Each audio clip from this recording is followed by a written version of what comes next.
जय मां माणिकेश्वरी। तो हेलो गाइज आपण मैंने फिर से मोर ब्लॉग रे स्वागत करुचे।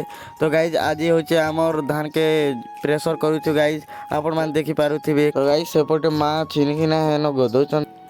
तो गाइज देखि पारुथिबे तोरु दीदी मोर ब्लॉग बनावाटा देखिकिना हसी देसी। तो गाइज इनो बबलू भाई बहुत काम करी देसन।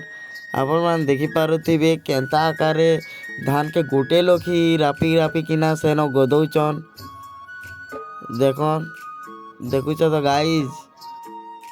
गाइज कॉपी अटा न दुईटा हाथ के दीकिना खाली देखुतीसी ना देखुच तो इन बबलू भाई तले पले आसन और कॉपी जैसे ऊपर आउ केंता आकार फिकुचे। ये साइड माँ धान के केंता गदौछन देखि पारथिबे।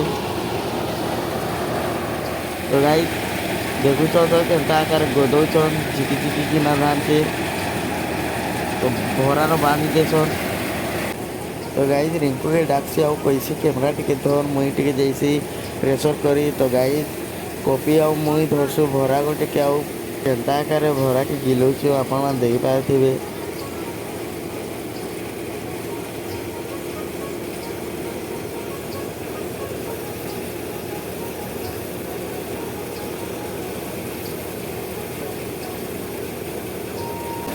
तो गाइज मुई धान धरसी आउ बहुत ऊपर फिक देसी से बाबा कहते बहुत ऊपर नहीं फिक। तो गाइज तोर दीदी आउ बबलू धरसन आ भरा बांधी किना ऊपर नेसन।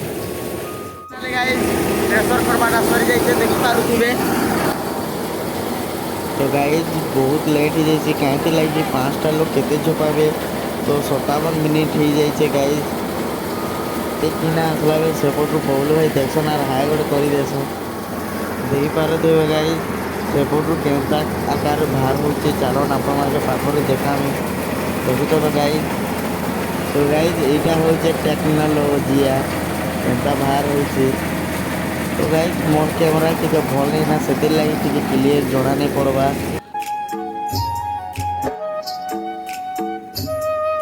तो गाइज बबलू बहुत थकी जाइए तार पाखे जैसे यार कैसे किसी किसी गोटे कह। तो गाइज से क्या बसी लाजे ही किना पजाड़ को दे देसी देखी पारुथी। तो गाइज से पटू कॉपी आई। तो गाइज एबे टर्ली आसबा टर्ली न धान के लोड करबार আছে। तो टर्ली आधा घंटा पर आसबा के। तो गाइज फाइनली टर्ली आसी गला। तो देखि पारथिबे जोगा भाई धान धरो जो के धान टर्ली न कर केनता लागुचे। बहुत कष्ट बोल भाई आपण तो बॉडीगार्ड केमती केमती लागुची ताको सरी जाइछे। तो गाइज सकाळू काम करी किना किछि भी नहीं खाइला तो हालत खराब ही गला से कथा सुनसी आउ जगह रागी किना मके मारुथीसी देखि पारुथिबे। तो गाइज फाइनली घरे धान आनलु आउ अनलोड करूछु। तो गाइज वीडियो जदी भल लागला बेले लाइक गोटे शेयर गोटे कमेंट गोटे प्लीज गाइज सब्सक्राइब गोटे कर दियो।